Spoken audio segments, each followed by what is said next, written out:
All right, welcome everyone. It looks like we're starting to have people get into the Zoom session here, so I'm going to get started. We are so grateful that we have Lord Hastings, Dr. Lord Hastings with us today. Of course, we had originally planned to all be in Bologna together for this annual student government event. We had a long list of speakers that were nominated, from which Lord Michael Hastings was chosen. So we're so lucky to still have you over Zoom. It was so kind of you to still be willing to meet with us, given the coronavirus situation, which is especially affected Italy. So we're lucky to have. And first, I'll kind of describe the format here on Zoom, and then give a quick background on Dr. Lord Hastings before we start. So what we're going to do is we're going to have about 25 minutes of Dr. Lord Michael Hastings' presentation, and then we'll go into the Q&A.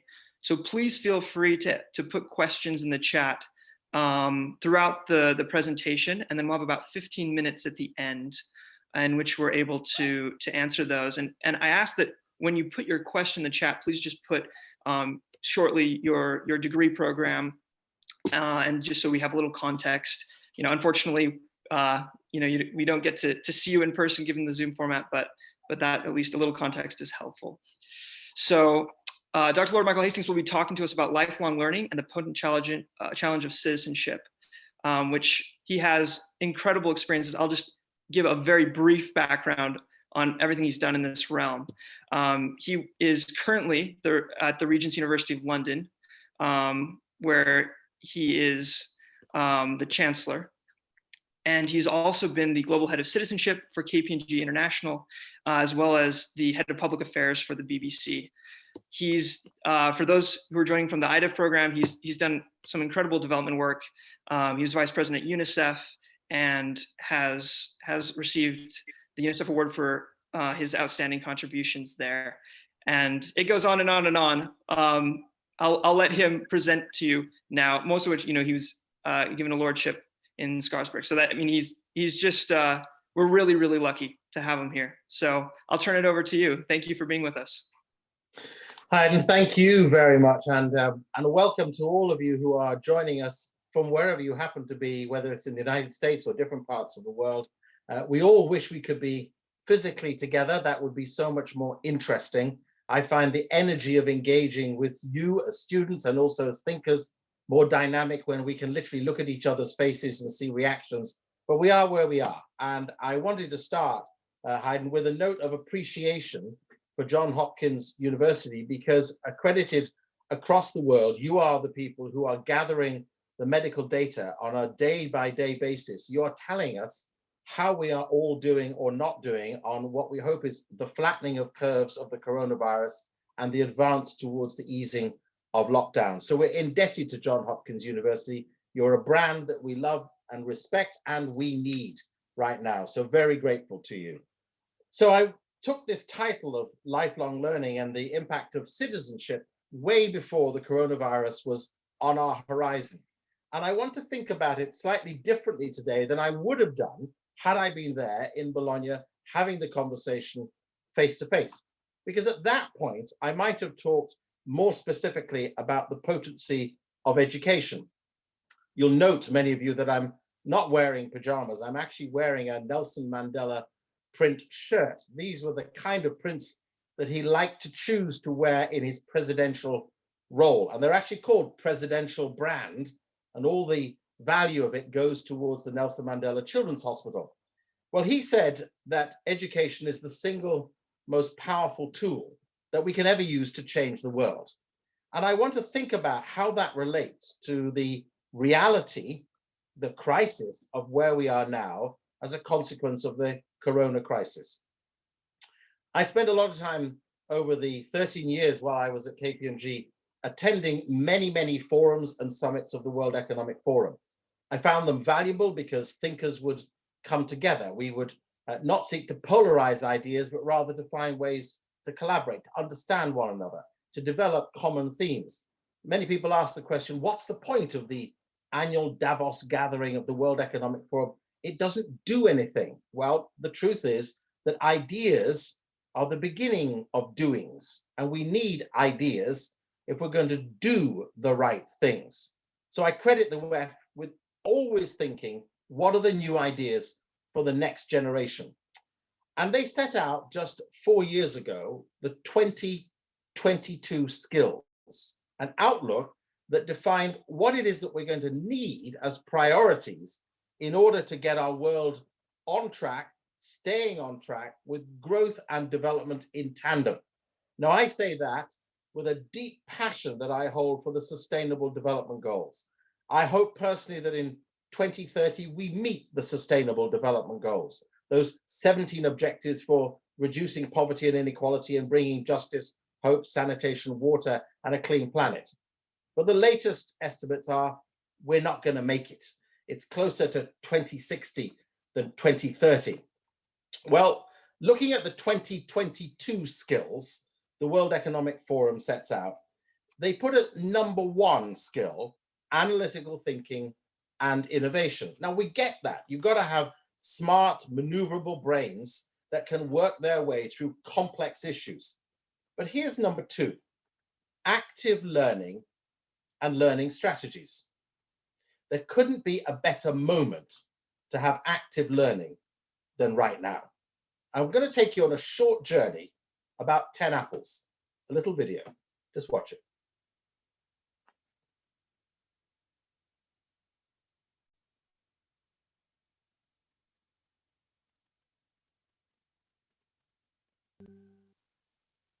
Wisdom shots. Let me share with you a short story.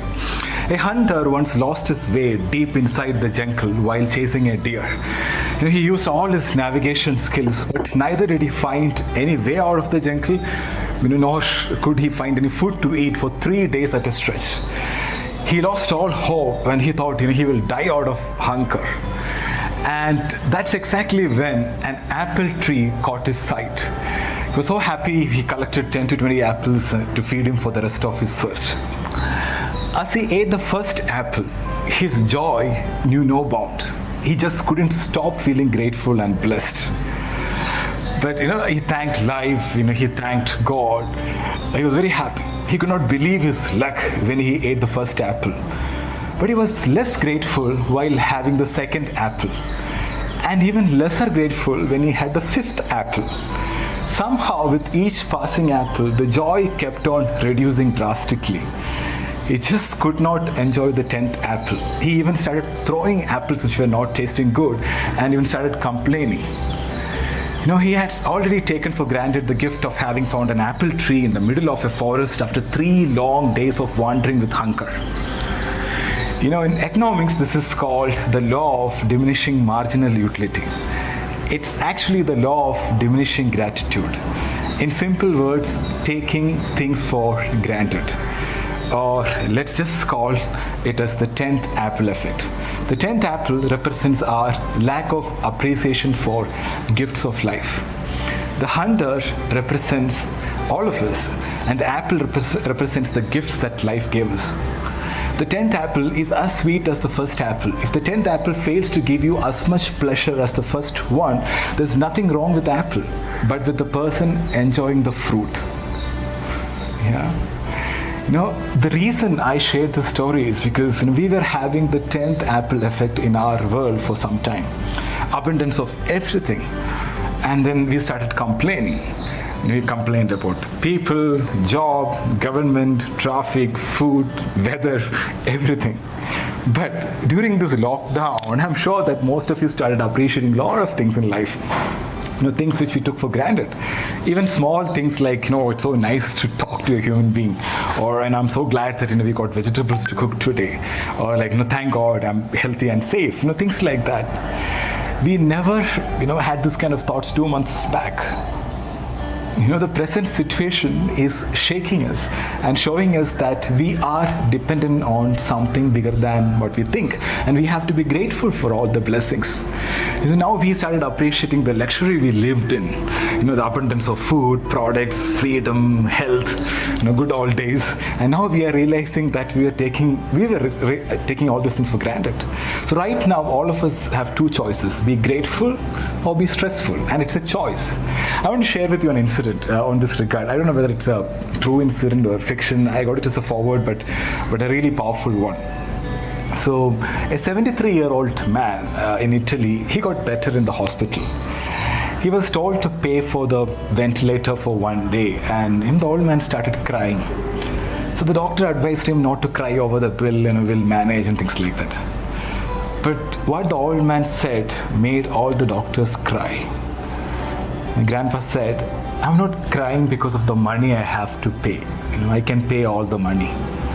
I'm crying because I've been breathing God's air for 73 years and I never paid for it. Now it takes 5,000 euros to use a ventilator in a hospital for one day. Do you know how much I owe God? I didn't thank God for that before. Grandpa's words are worth our reflection. When we breathe the air freely without pain, no one takes the air seriously, right? Only when we enter the hospital, we realize that even breathing oxygen with a ventilator costs money. When you change the way you look at things, the things you look at change. Gratitude is a strong, powerful, empowering emotion. Sometimes we have to bring more awareness and be more grateful for the gifts in life. Gratitude supports our immune system. It makes us strong.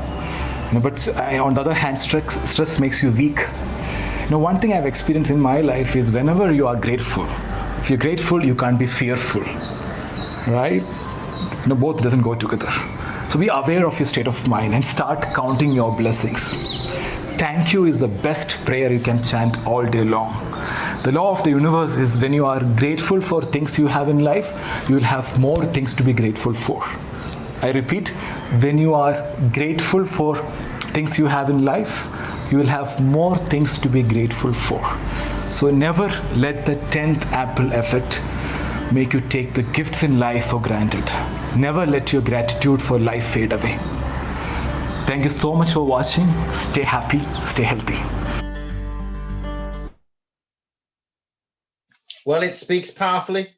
It doesn't need further elucidation. It makes the point potently. We're in a time when our vision is literally changing in front of us. Things we assumed as normal are not normal anymore.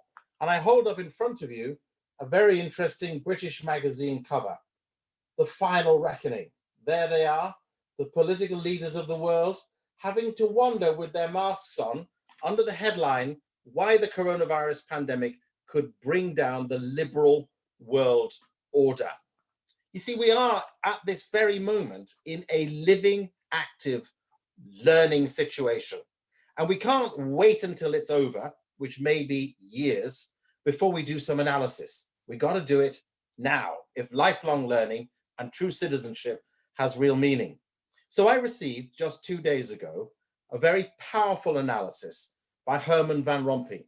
Herman Van Rompuy was the president of the European Council, the very first president of the European Council during the 1990s.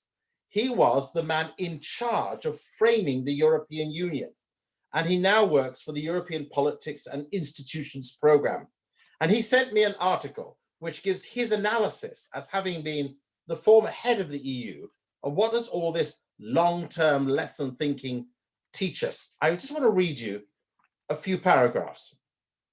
Many say that our way of life has changed so much that there'll be a time before and a time after this crisis. For me, there is a distinction between values and behaviors.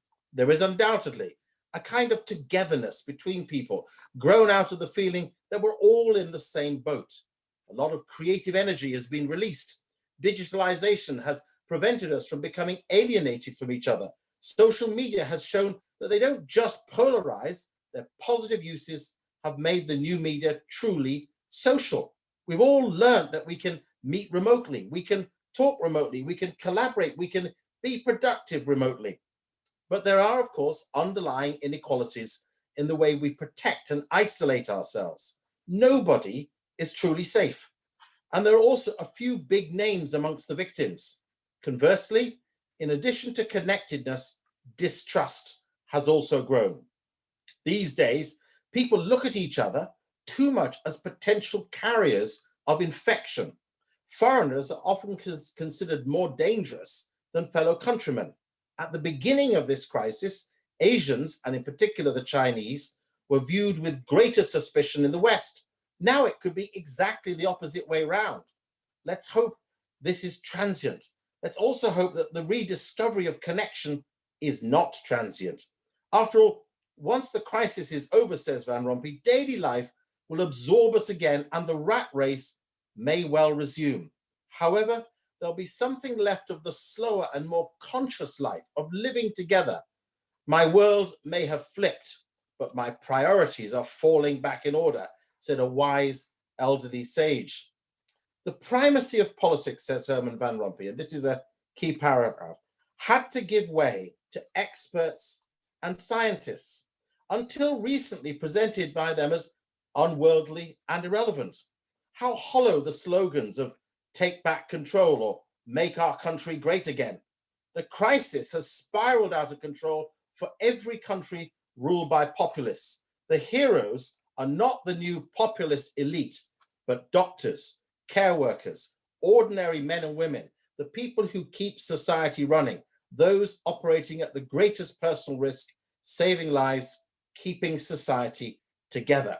Once again, the facts are the ideologists' greatest enemy. We've had pandemics before. The world has seen everything from the plague of Justinian in 541 to 542, way before we ever got round to modern pandemics. 30 to 50 million people died, a plague, of course, which is suspected as bringing down the Roman Empire.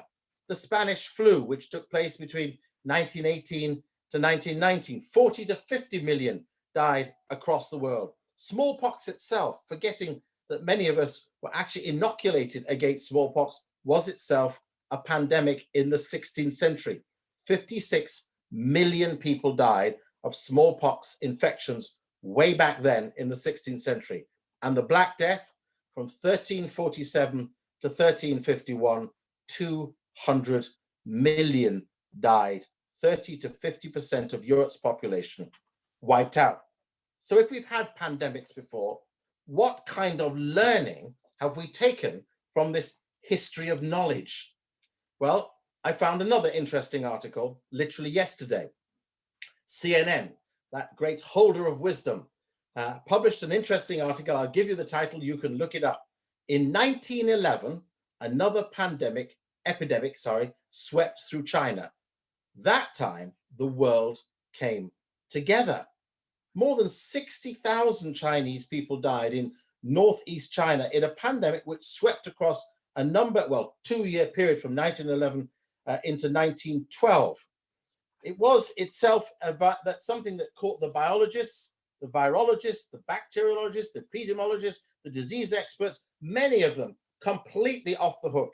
But they decided to come together. The great powers at the time, the United States, Japan, Russia, the United Kingdom, and France, all came together in 1912 in order to learn what the lessons of this pandemic had been. Because it started, yes, in China, but it got out as a result of a port controlled by the Japanese and a border area run by the Russians. As a consequence, it actually spread to many corners of the world. The volumes of total deaths were by comparison today much lower, but in context of 1911, 1912, extremely high.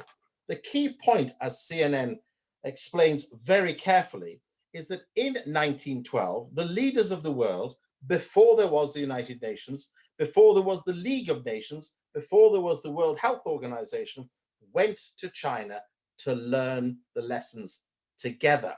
In a time when it was impossible to fly, leaders, political, biological, scientific, traveled together to discover by boat what they could learn to prevent modern crisis.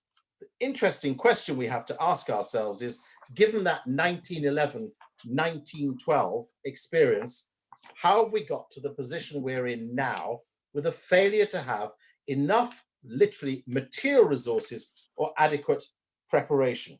Well, I find myself reflecting on a major article written on LinkedIn by a businessman called Paul Lindley. Business as usual, it's called. Paul Lindley is an extremely successful entrepreneur. Started with a small amount of money to build a business called Ella's Kitchen. Go into any major supermarket in the Western world, in 40 nations, it's the #1 baby food product for any of you who happen to have younger children.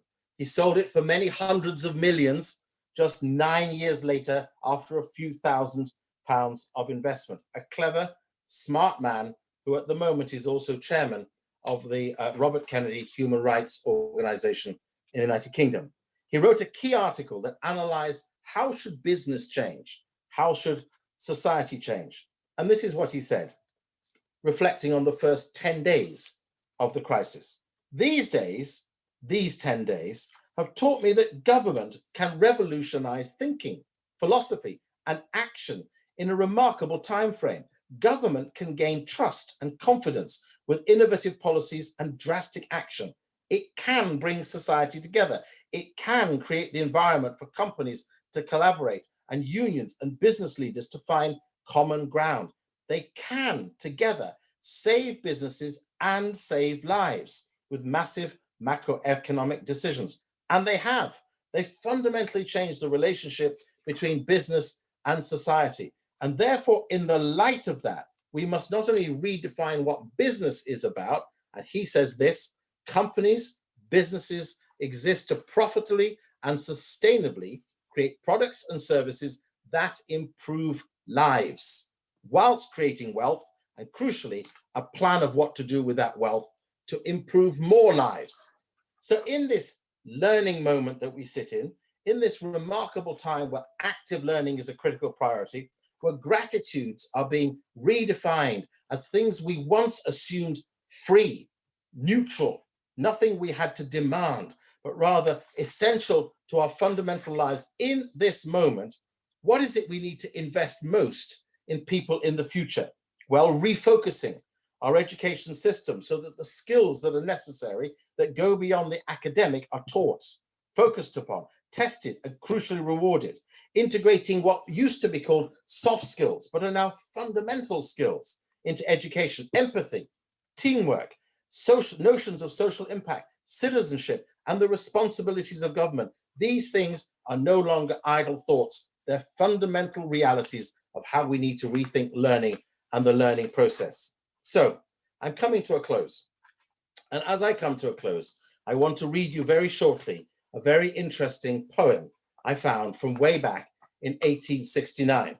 But before I get to it, here is a comment written in the British Sunday Times just yesterday, written by a man called Erwin Stelzer, a well-known American economist. He's reflecting on what the coronavirus crisis and reality will teach us. He says this: despite its virtues, capitalism will not emerge from this crisis unchanged. Government will play a larger role. Managing trade or managed trade will replace free trade as the age of globalization comes to an end. The private sector will be ringed around with more regulation on everything from executive pay to the treatment of staff. Isn't that interesting? The age of globalization comes to an end. We are in our new phase. But way back then, just before the Spanish flu, in fact, at the very beginning, here was a poem written in 1869, reprinted in 1919 to respond to the Spanish flu. And this is what it said. This is timeless. And people stayed at home and they read books and they listened and they rested and they did exercises and they made art and played and they learned new ways of being and they stopped and listened more deeply. Someone meditated, someone prayed, someone met their shadow, and people began to think differently, and people healed. And in the absence of people who lived in ignorant ways, dangerous, meaningless, and heartless, the earth also began to heal. And when the danger ended and people found themselves, they grieved for the dead and they made new clothes and dreamed of new visions and created new ways of living and completely healed the earth just as they were being healed. I'm open for your questions. Well, thank you so much, Lord Hastings. We're giving you a virtual applause here. You know, it's too bad that I don't think on this session we can't. Sometimes there's a little applaud signal on the top, which we'd all be giving you as well. So thank you, thank you, thank you. As we wait for some questions to come in, I have one right off the bat. Something that that interests me, and I think is a subject we bring up fairly often in our SAIS program, is where you bridge the macro and the micro in being good global citizens. And so a lot of times we see, or maybe we're frustrated with the global response to the COVID crisis, and many people in our program will be graduating and going off to be making a big difference in the world and affecting the policies regarding COVID. But for the time being, many of us are left to just do little things every day. And how do you find that balance of not getting too caught in the macro, but also having ambition to move from the small things we're doing every day to doing big things? So I think that one of the things this forces upon all of us is a realization, as Erwin Stelzer says, and to be honest, as an arch capitalist himself, it's hard to believe he said that, but government will take an increasingly positive role and globalization will diminish. But if government is going to take an increasingly dominant role in all of our lives, and certainly at the moment, we're all in some form of obedience to what government is telling us, whether we like it or not, then that means we have to become more active democratic participants in the realities and processes of government. If we're honest, for many of us, and I say this particularly for your generation, that disconnection from the processes of democracy and voting, the duties of citizenship, the engagement with political argument, the consideration of the issues facing each election, and the involvement in the time frame setting of the needs of each cities and communities, and whether it's states or councils, much of that relies on an aging population, not a young population. So the duty that then becomes real citizenship is to change and flip our mind. All of a sudden, this thing called freedom is a commodity that we now don't have in the way we once took it for granted. So surely we must want to be more massively, proactively, keenly engaged in how those decisions are reached, with what intelligence they are reached. This point that was made so very clearly by Herman van Rompuy, we've had a period in which scientists and specialists have been disparaged by populists. But the populists haven't got a clue of what to do with the virus and haven't got a clue how to create a vaccine. And so all of a sudden we need scientists and specialists, and all of a sudden we need experts. And so therefore, for those of you in university study, be the best experts and the sharpest minds and the most active Democrats. That's not a party point, not Democrat as in the US sense, but involvement in democracy, because that is true citizenship. Wonderful answer. Wonderful answer. Thank you for that. We now do have one from Moritz Osterhuber, or Mo, who's also a excuse me, who's also a member of the student government here. His excuse me again. His question is, thank you so much for your talk. You were talking about the end of globalization and a larger role for government. I would be interested in your vision for enterprises. Will we be entering an age in which businesses genuinely see themselves as part of a community that they take care of and invest in? Well, that is what I truly hope and believe. And when you get a chance to look up the very interesting and powerful article by Paul Lindley on LinkedIn, you will see that he sets out a detailed 10-point plan of exactly how successful entrepreneurs and entrepreneurial businesses, let alone successfully strong industrial businesses, need to change. Now, we have to have some adapting of regulation to achieve that. Governments need to set a more clearly illuminating framework that allows businesses to think about the whole person and the whole reason. As he said in his definition, the point of business being about how to create wealth to improve lives rather than how to create wealth. And then once you've created wealth, how do you improve more lives? And I think that new reconstruction is going to be a fascinating experience. I mean, certainly here in the United Kingdom, and I can't speak for anywhere else as easily, but we've seen, for example, Mercedes working closely with scientific institutions to create very easily accessible ventilators, in the same way as Dyson, who make vacuum cleaners, working to create ventilators. In other words, switching from being what is our commercial priority to what is our public duty, taking on a public opportunity as compared to just a private one. And I feel that that new emphasis in business is going to become increasingly more normal. Great. So now moving in a little different direction, we have a question from Christopher Oliveras, he's a standout student. He's a first-year MA in international law from Texas. And his question is, COVID-19 has proved the feasibility of remote education. Educational institutions with an eye to saving on expenses might come to see replacing some portion of in-person classes with online instruction. Do we stand to lose anything by the educational changes that will come after the crisis? Well, we stand to lose and we stand to gain.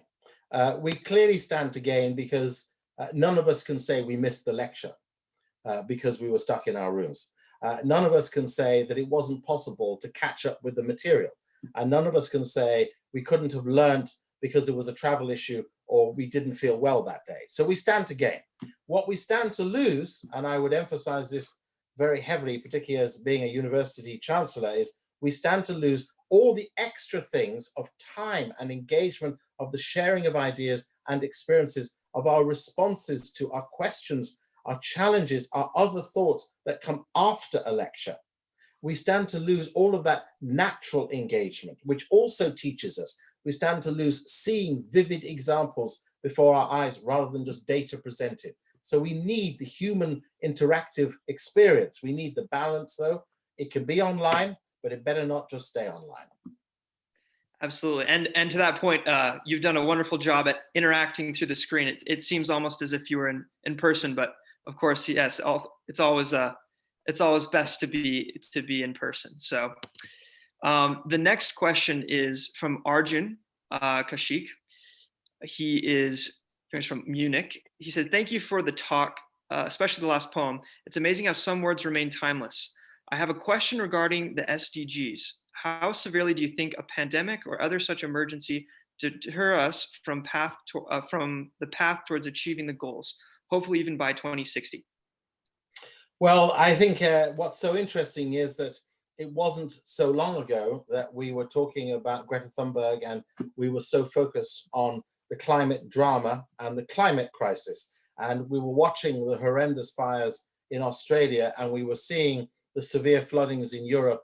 And of course, we were seeing increasing levels of catastrophic weather across the United States. And we were watching all over the world this transformation. And our eyes were on that. And we were saying, climate change at long last has gripped us round the throat.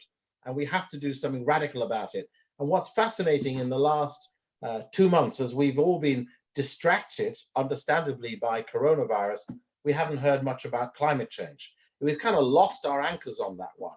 And the Western world is preoccupied with how do we prevent the vaccine, it's a virus crisis overwhelming our hospitals. But we're spending very little time thinking about what about the countries with very threadbare hospitals? What about those who don't have fancy equipment that they can haul out of reserves? What about the multitudes of young kids who are dying every single day, on average, 23,000 children under 5 dying in sub-Saharan Africa every day as a result of dirty water, diarrhea-related diseases. We've lost sight of all of that. And we are focused on our own national issues and our own crisis sense of urgency. I hope that as we quickly come through this process, we actually say, look what we took for granted, but look what they don't have. And actually, let's do this real process of, I think it would be naive to say equalizing. That is not going to happen. But let us be honest enough to say that if we can find the billions to prop up economies, as we did in 2008 to 2010 in the financial crisis, and as the big governments are doing now in the health crisis, well, how about we find those many, many billions to get the poorer economies over the line by 2030, because if we don't get over that line, it is going to be 2060. And I hate that thought. Perfect. So I think we have time for just one, maybe two more questions before we end the formal presentation here. And so I'll end the recording, but then we'll have about 30 minutes to continue answering and asking questions. Lord Hastings was kind enough to stay on longer just to interact with us. So this is from an anonymous attendee. It says, "Thank you for your talk. Similar to Mo's question, you said that capitalism will not leave this event unscathed. However, many of us thought that after the 2008 financial crisis, and it seemed many things didn't change as much as we thought they might. What particular things make you think this time might be different?" I think this time is different partly because we were able to ring fence 2008 to 2010, 2011. That was down to the banks. That was down to the financial institutions. That was down to the Wall Streets and cities of London. That was down to Hong Kong and Singapore. That was down to the centers of finance. And the rest of us felt the pain of it because we said that lending was over leveraged. People who couldn't pay for mortgages were all paying the price of how the system has broken down financially. But it's different because now we have neighbors and friends and relatives who are dying. Now we know someone who knows someone who knows someone. Now we're watching people struggling for air. People who have been wealthy and positional are just as much caught up in the crisis as those who've got very little. We're watching a crisis that is affecting the very rich and the very poor, the very capable and the very, as it were, less capable, less supported. And I think it therefore comes to every one of us in every community. We could isolate 2008 to 2012 because we could blame it on a structural system. But this is something that is spread between us as a consequence of being human. And that changes the dynamic of it altogether. Now, if it doesn't change us, if we assume that in 2021, the rat race really does get going again, and we are all flying like crazy, and we're all eating forever more like mad, and we're in every restaurant, and we're rushing around buying things we neither need or want or don't really like, but just because we can buy, we buy. And that's the habits of capitalism is possession. If that happens in 2021, heaven help us, what kind of drama will be necessary to cause us to rethink, just as that great poem from 1919 made us really think really hard, 1911, think us really hard about what are we meant to learn from these silences and the thought process. So I can't guarantee anything, none of us can. We can only hope that we're learning enough that the key duty that rests on us to be engaged, active citizens is finally taken seriously. Wonderful. We have time for just one more quick question in the recorded session, then we'll continue with the questions that are submitted. And if anyone is having additional questions, they can please stay on, and we'll continue to answer those. So this question is from Jack Raymond at Utah State University, actually, where you'll be teaching soon. And he asks, what can we do if we are skeptical of the political leadership to address these crises effectively? Can government be an answer to everything we'll face globally, nationally, and locally? Well, no, government cannot be an answer to absolutely everything, Jack. And I thank you for the question, and thank you particularly from the great institution for which you're coming. But let me say this. I feel that if we look upon today's leadership and we look with a sense of frustration at some very poor and highly populist responses, I mean, we can see some leaders, and the world is reflecting very clearly on the Prime Minister of New Zealand and the Chancellor of Germany, and is saying those two great women have really taken their countries, one a macro country, Germany, and one a very small country, New Zealand, but they've taken them through this in probably the best way possible. And some of the Nordic countries likewise, where also, ironically, women happen to be in charge. And it does say something interesting about the psychology of how we respond to difficult issues and decisions. But what does this say to all of us in this point of time? What does it say to you as students? It says this: prepare to be the leaders in 40 years' time, or prepare to be the leaders in 20 years' time, or prepare to be the leaders in 10 years' time. There are now presidents and prime ministers in the world who are in their 30s. There's no reason why someone currently undertaking a program of study cannot be a governmental leader in the next 10 years or 5 years. No reason why not. So stretch your arms out. Not everybody should be in the political game or the public duty game. Many should be in the business world, academic world, the educational world, the health world. For goodness sakes, let's pack our hospitals with great doctors and nurses and care workers and supporters and social providers. Let's recognize those realities. But if we're worried about political leaders, let's become the leader we want to see. Wonderful. So I believe due to time, we're going to have to end the recording there, but we'll continue with questions here. And I encourage everyone to stay on. This has been a wonderful dialogue, and we really appreciate your advice and input on these matters. So this next question is from Lorenzo Marchetti, who's also he's attending from YouTube Live, and is in Bologna from nearby in Emilia Romagna. His question is, how do we effectively defend democracy when it is clear that people are tired of complicated messages and prefer the simple narrative of the populists? Thank you very much. Whoa, therein lies the dilemma of Twitter, matched with, as I'm told, the attention span of the average under 20-year-old is now 8 seconds. So how do you get complex messages in 8 seconds? And the answer is you don't. And the answer is you cannot constrain the complexity to Twitter.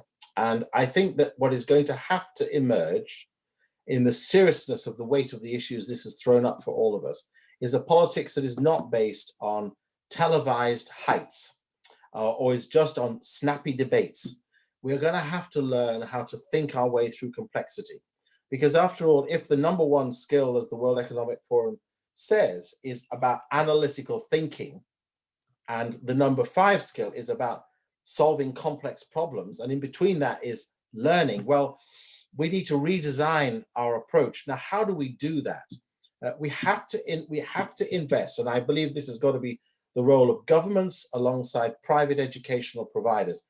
If every young man and every young woman coming through the school system from at least the ages of 7 upwards to 16 genuinely learns the processes and realities of public duty, citizenship responsibility, how government works, for good or ill, but also based on historical models, and how to improve immediate issues in the community around where the school or college is, and how to improve international institutions. We would see 16 to 18-year-olds emerging into colleges and going on to further education, aware of how to effect the transformation. At the moment, the vast majority in the developed world enter into the political opportunity of voting without the knowledge or even the perspective to know how to use that tool. And that has caused us to be diminished. And we need to completely change the value that we give to the duty of citizenship education.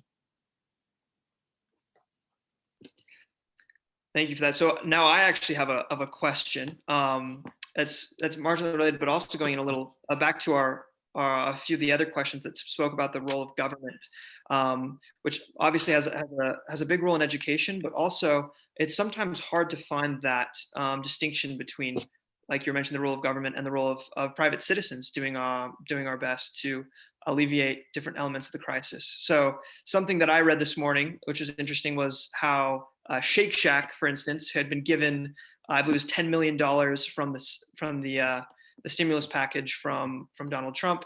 And the CEO basically came out and said, the funding has already run out. Many small businesses aren't getting the funding they need. We're going to give the money back to the government and hope that goes to other people. And it made me start to question. I'd be interested on your input on, so where does that line divide? In some states, here in the United States, for instance, governors have taken a very loose sense of restrictions in that they expect citizens to just do what's right. In other states, they have a very strict lockdown, and it's hard to know which one is better. So what would you advise on that? I think at the moment we're in the jury's out, and that means that We're in an interesting place where there are a couple of countries, Sweden being a good example, the Netherlands being another example. As you say, there are some states in the US where lockdown has not been as intense as it has been in Italy, especially in the north of Italy with Bologna, as it has been in Spain and France, and certainly as it's been here in the United Kingdom, let alone in the state of New York and of course in California. So we're the jury's out, and it'll take a little while to assess. I think it's fair to say that the good, wise expertise science does clearly show that when you reduce the level of fast and automatic human contact, hence this distancing that we need to observe and the washing of hands so that we remove virus realities from us. But when you have distance and you recognize people who have health conditions and are not well, and therefore you keep them in a more protected area, that stops the rapid spread of the disease. We have a dilemma in front of all of us, and the governments have a huge dilemma, which is we may well be able to cause this virus to slow and contain, and then have a vaccine. And so all this is active learning. But how many people in the process will have not had other serious conditions treated in hospital because they're frightened of going to hospital because they don't want to pick up the virus from a hospital? Cancer patients, people with severe respiratory issues that are not connected to coronavirus, people who are having heart conditions that require active engaged surgery. How many people will have lost their lives as a result of the depression impact of being too isolated? How many will have become so fearful that instead that fear drives a deep inner loss within their being, and their confidence is sapped, and it's not a long while before they go over the edge. And these are all things which are going to take a while to learn. My personal suspicion is this, that what this has thrown up for us is the opportunity that if we cannot be as physically connected, we can give massive emotional connection through the potency of technology, and we can do that continuously. And the more we do that continuously, affectionately, and purposely, the more we are relearning the things that we value, that we do really value basic workers, as we like to call them. They're now heroes. We have had this amazing man here in the UK who's 99, Captain Tom, and he's walked 1.6 miles, 2.5 kilometers, and he's raised 25 million pounds, or in other words, nearly $30 million, as a 99-year-old who's had severe health issues himself, just because he was willing to try. And that tells you that the best of humanity can come out at these moments. And I think we're all going to learn such remarkable lessons. He only thought he'd raise £1,000, and he's raised 25 million in a week.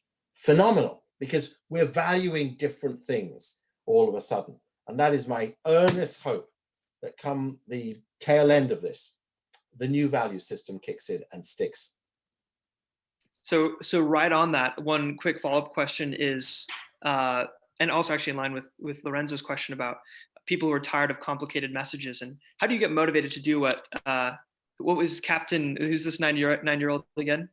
Captain Tom. Captain Tom, right.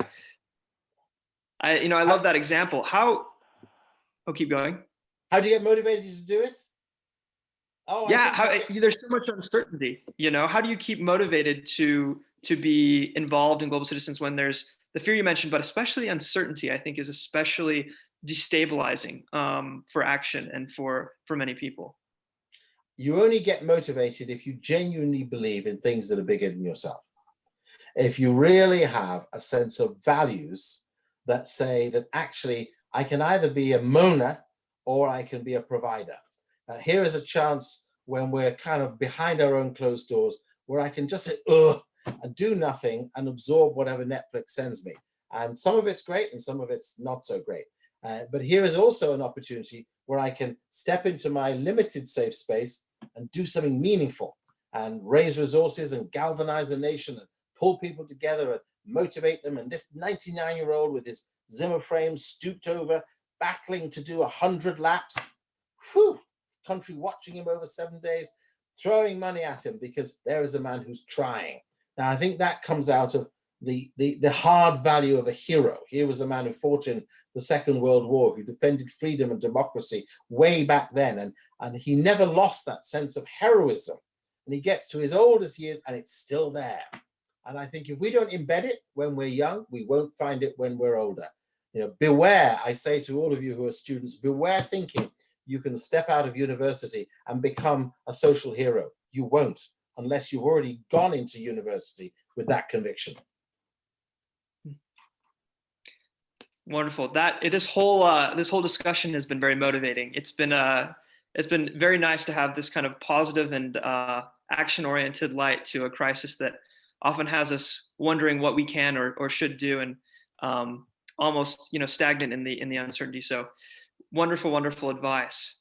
I think we have come to the end of our questions for the most part here. We've had above average attendance. It's been a good session, and so we just want to thank you again for the many words and the time that you spent with us. And if you have any closing remarks or anything, we're very grateful for everything you've shared, and we hope that we'll continue to be able to interact with you at some point in the future. Well, I do look forward to interacting, coming to Bologna when, of course, it's all free and glorious, and also being with you at Utah State University. And my final words will be this: just remembering that video about the 10 apples and thinking about the sweetness of number 1 and losing the sweetness by number 10, and being so grateful for the very basic things that just 2 months ago we were mooning about. Just 2 months ago, and here we are now, and we just wish we could have them. So it does say to us, wake up every day and find many things to be thankful for, and wake up every day and think hard about how I'm going to be an important player in the reconstruction of a world that needs thinkers. We've had enough of popularists. It's time for specialists. Thank you so much. That is a perfect message to end on.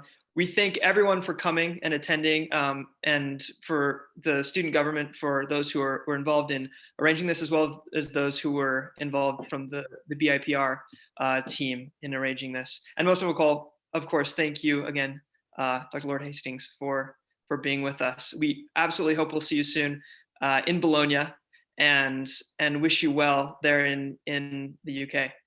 Thank you. Thank you. Good night.